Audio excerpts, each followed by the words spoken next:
Hi there. Well, it's afternoon here, and I don't know what to say, but I'll just let whatever wants to be said come through. My heart is absolutely overflowing with love. Last night, I went to sleep listening to my own playlist of NDE stories, mostly people telling their own stories. And so that played through the night. And when I get kind of down, or when there's information coming out that, I try to keep up with some of it. I want to know. I don't want to be totally out of touch with things. I mean, sometimes we need to know what's going on just so we can offer prayer. But it can be heavy and feel like a weight, because when we listen to the story, we tune into the energy and the people's energy and the situation. On some level, we're already tuned into that, but it's not in our conscious awareness. And so, it comes into our conscious awareness and we can get to feeling burdened. So it does so much for me to listen to people tell their stories. Not so much these stories about, how they went to hell and suffered for a while before they got the better part of their experience. A lot of times when that happens to people, it goes away when they drop the fear. People will, I've heard, I don't know, probably at least a half dozen mention that when they were first out of their body and it was dark around them or something like that, they were frightened and they were resisting what was going on. And so many of them said that once they dropped that resistance, it became blissful. It became just wonderful. And so even on the other side, look what fear does to us. And I apologize that I didn't take that message machine off so that you're hearing the beep. Maybe I'll put some background chimes with this when I convert it. Okay, so what is to offer? I think I'll put a particular link with this video to one of the Anita Moorjani interviews. Lilu interviewed her, and it's maybe the best I've heard of someone trying to put into words what simultaneous time is like from the perspective of the experiencer. She actually, when she was on the other side, she actually even tuned into her other lifetimes. Only, like she says, they didn't feel like they were past lifetimes at all. They were now. And so I'll put the link in to be sure that that's there for you. But even as I went to listen to the next ones, there's one where a man died on the operating table and was brought back. And the interesting thing about that is how the cardiologist, after he'd written the man up as being dead and called the time of death and was finished with the case, he was walking out a set of double doors, and he said he was told from inside to go back and pray for that man. And we do have some doctors who might drag their feet, but he did go back and pray. And sure enough, the man who'd been gone for a while came back. I just, the tears will just roll when you're seeing people from heart. When we are who and what we really are, absent the burden that we bear. I mean, we think the body carries us. We carry the body. And it clips our wings a good bit. But we are these divine beings that you'll find in the Moorjani interview, listen from heart and get the sense of it, because you are that.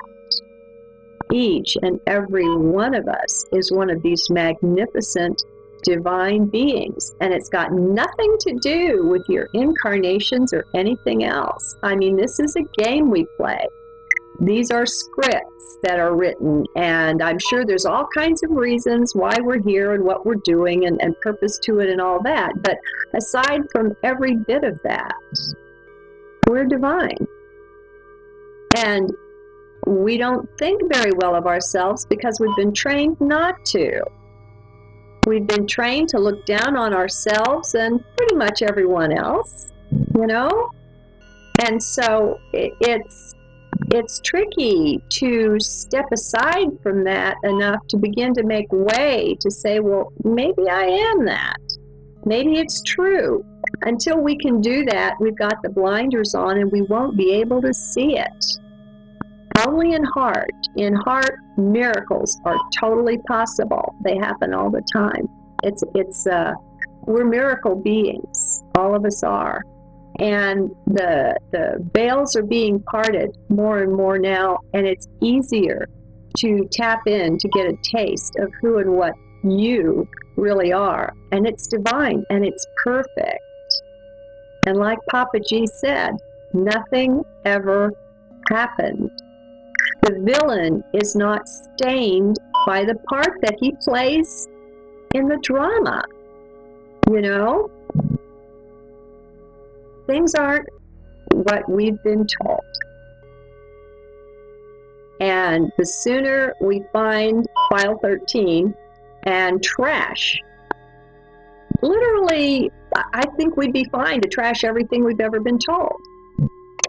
You know, except maybe through the I don't know, even something like the Bible. There's wisdom in it, but it's also been altered and messed with. The separation of church and state is so recent, and it had nothing to do with the Bible. Always the ruler of the state was also the ruler of the church and was in charge. And if he said take all the references to this, that, or the other out, they were gone. And people don't want to hear that because we make ourselves these nice, cozy little belief systems. And until we're really ready and willing to let those go, we're going to vegetate for a while, you know? It's going to seem like we're stuck. In reality, we always have the key. Always, always, always. We were never stuck. It's parts that we're playing. And it's a lot more fun when we quit identifying with it. Just in letting go and doing what I can to identify with higher self. And to own that I not only have this lifetime or embodiment instead of embody. I am God, I am ent. Owning all of it. All of it. It's all happening right now. Well, as soon as I accept that, at least that it's possible, I've just taken the key and put it in a door and unlocked it.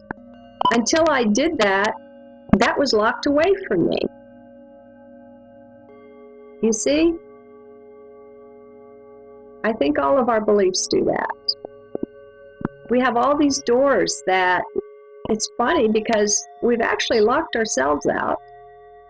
How else can you look at it if you have the key? It's with you always. You know? Taking responsibility.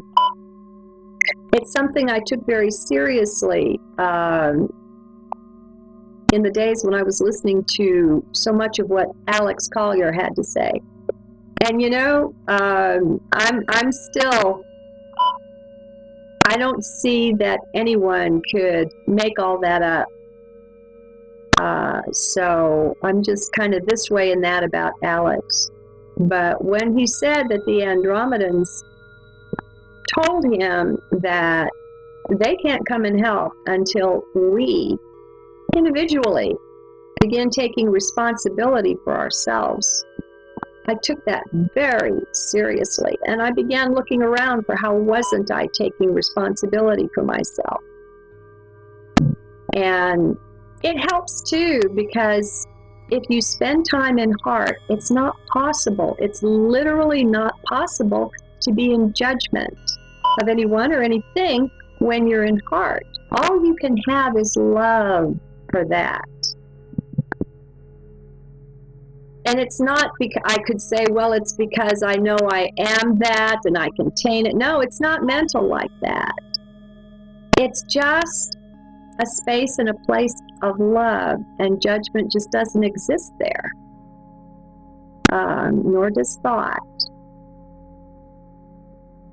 I divide it up by when it's heart doing the thinking. I call it pondering versus thinking. And I'm not perfect, guys. You know, I'm a 3D human right along with everyone else. I don't mean to set myself up as anything special or perfect. Or if I am special and perfect, it's not any different than you. We're all special and perfect. So I don't set myself apart or above anyone. We all need one another.